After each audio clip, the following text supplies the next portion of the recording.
North and South by Elizabeth Gaskell. Recording by Ella Porter. First published in serial form in Household Words in 1854 to 1855, and in volume form in 1855. On its appearance in Household Words, this tale was obliged to conform to the conditions imposed by the requirements of a weekly publication, and likewise to confine itself within certain advertised limits, in order that faith might be kept with the public. Although these conditions were made as light as they well could be, the author found it impossible to develop the story in the manner originally intended, and, more especially, was compelled to hurry on events with an improbable rapidity towards the close.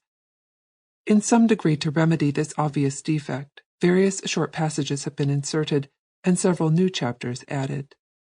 With this brief explanation, the tale is commended to the kindness of the reader. Beseeking him lowly, of mercy and pity, of its rude making to have compassion. Chapter 1. Haste to the Wedding. Wooed and married in A. Edith, said Margaret gently. Edith. But as Margaret half suspected, Edith had fallen asleep. She lay curled up on the sofa in the back drawing-room in Harley Street, looking very lovely in her white muslin and blue ribbons. If Titania had ever been dressed in white muslin and blue ribbons, and had fallen asleep on a crimson damask sofa in the back drawing-room, Edith might have been taken for her. Margaret was struck afresh by her cousin's beauty. They had grown up together from childhood, and all along Edith had been remarked upon by everyone, except Margaret, for her prettiness.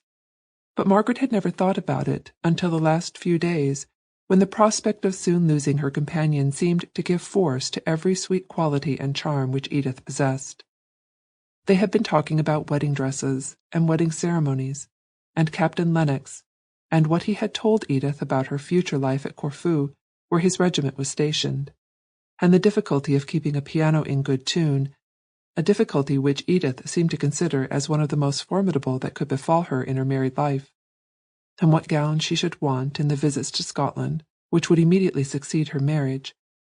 But the whispered tone had lately become more drowsy, and Margaret, after a pause of a few minutes, found, as she fancied, that in spite of the buzz in the next room, Edith had rolled herself up into a soft ball of muslin and ribbon and silken curls, and gone off into a peaceful little after-dinner nap. Margaret had been on the point of telling her cousin of some of the plans and visions which she entertained as to her future life in the country parsonage, where her father and mother lived, and where her... Sample complete. Ready to continue?